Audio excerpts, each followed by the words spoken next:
Hey guys, welcome back to another video. In this one, we've just had a massive update and I'm just going to look at all the changes that have happened and what it means for you and address some of the concerns that I've already heard from people about their glyph runs and stuff like that and how we can sort of overcome that sort of thing.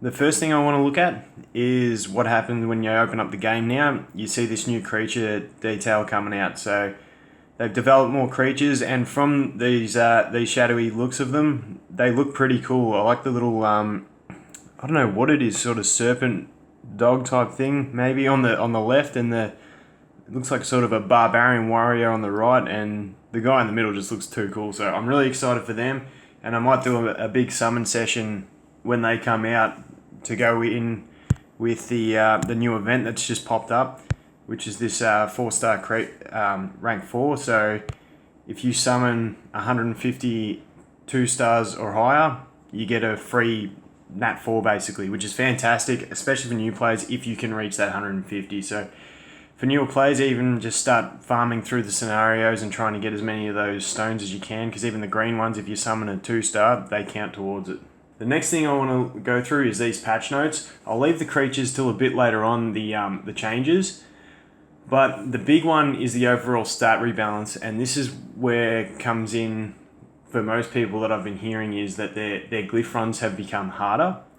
And the big thing from this is that we'll look at the attack later on, but for now we'll look at the HP.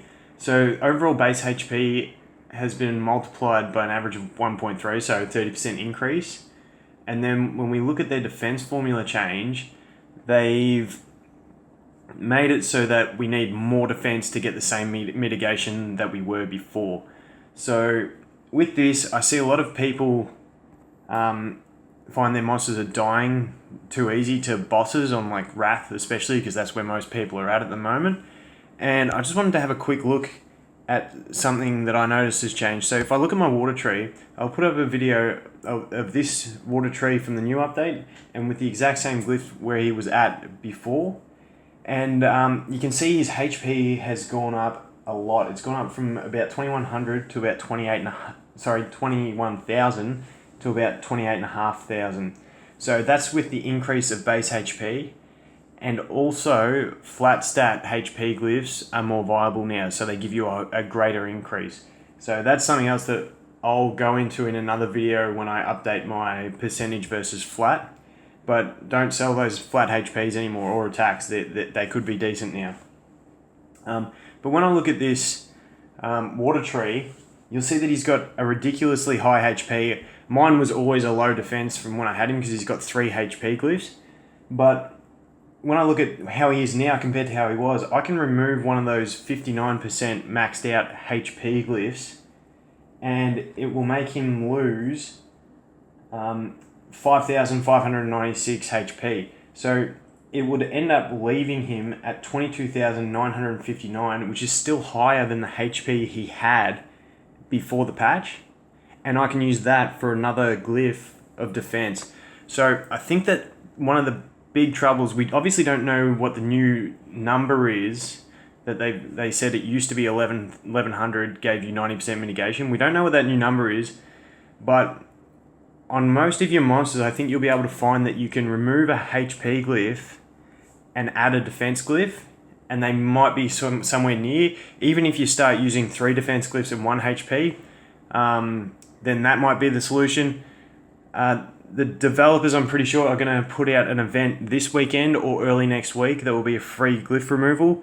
So then we can fully test all this and find out how it goes. But that's something to keep in mind. You might want to start powering up a few defense glyphs just in preparation so that you can swap them on and see sort of how the stat changes and then the effective damage that your monsters start taking. But I think that's the big one people just need to wait for, is the glyph removal, and then we can truly assess where the situation is. The other one that I want to look at is the attack. The attack for very end game players will affect their PvE, but for most players in this game at the moment, you're fairly early stages and you're still using poison teams, so the attack doesn't really affect your dungeon runs that much. It'll have to be tested to see how it affects them for attackers. I think it will slow down and maybe make a little less reliable your speed runs using defense break, attack buff, and nukers, but that's a very end game thing. So I won't go into that too much. But for Arena, I think it's a good change. Like they say, that they're trying to get away from the speed meta, so that if you want to glyph if your attackers want to destroy your enemy, you need more attack on them. It'll be a bit of a thing to wait and see how it pans out, but I like it. It's good to see in one of these games that these games are normally heavily driven by speed. To see someone trying to bring it away from that and then have more emphasis on the stats that you need instead of just speed. Speed will still always be a thing, but it'll be interesting to see how it pans out through the arena, to see how it affects people's teams. And anything that makes you look at things differently and try different tactics, I like that sort of thing. Once again, they go into stat multipliers. I like the idea that they're buffing single target attackers to give them more viability. That's a great change for me. The flat HP and attack glyphs, like I said, hold on to them. They're being changed. The dungeons rebalance. So by this statement, it looks like the developers' goal is to keep dungeon difficulty level similar to where it was in the previous patch. So, like I said, we'll get to that glyph removal. Change your glyphs, have a play around. I'll put videos out once I get to there, and we'll sort of assess where it's at. And I'm sure if it's still very unbalanced, the devs would look into it. But like I said before, I think we just got to wait for that glyph removal, put more defense on your monsters, and they'll still have a lot of HP. So that's one to just keep an eye on. Then we go into some interface fixes. These ones are fairly good. The one I really like is the one how you can filter favorites, because I don't know for everyone else, but when I've got a lot of monsters saved to favorites just in case I want to use them, and when I go and try and rank up my fodder, it's very annoying having to skip through them all. So that is a fantastic change that I like. I'm just going through the key points. I don't want this video to take too long. The drop rate, tooltips, UI art, UX, this is all sort of just minor sort of stuff. Bug fixes, which is huge. The fire succubus, I know if you have the fire succubus, you've been hanging out to get that passive working, so that's good. There had been a bug in the arena that was really affecting high-end players, trying to beat their opponents when they knew they were faster, but they wouldn't get the first turn. And overall, the chest rework. So this is just a minor one, but it's good for everyone. The content's been buffed, so you get better stuff from your chests, which is great. And then the fragments, but that's not a big thing. And now I'll look into the monster changes. The first one is the Fire Cyclops. Now, I know some people really don't like nerfs in games like this, but me personally, I find them to be quite handy. I like the idea that the developers look at the game and say, we need to bring this unit back in line with everything else to make it fair, as opposed to just buffing other things, because it shows that they're more interested in the quality of the game than just money. Because if they just wanted money, they'd just buff other things, and then there would be more things that people are spending money to try and get. So I actually like these kind of nerfs. And the Fire Cyclops was one which was just, he was ridiculous. He made the game too easy mode. Like, I've just cleared Tower of Trials, and I was trying to do it with 2 stars the whole way. I almost got there, but after doing that, and then I compare it to some of my friends who had the Fire Cyclops, and they just, every level, stun everyone, and then they don't care about anything else because they're stunned the whole game. So that's a nerf I wasn't too disappointed with, but we'll have to see. I feel like it could still have its uses, because if you get into the arena and you just stun all your enemies and then focus all your other debuffs on one enemy, you can still lock out your enemy team. So that'll take some play testing. I don't have him yet, so I will try that when I get him. That Fire Necro, his fear has gone from 1 to all targets.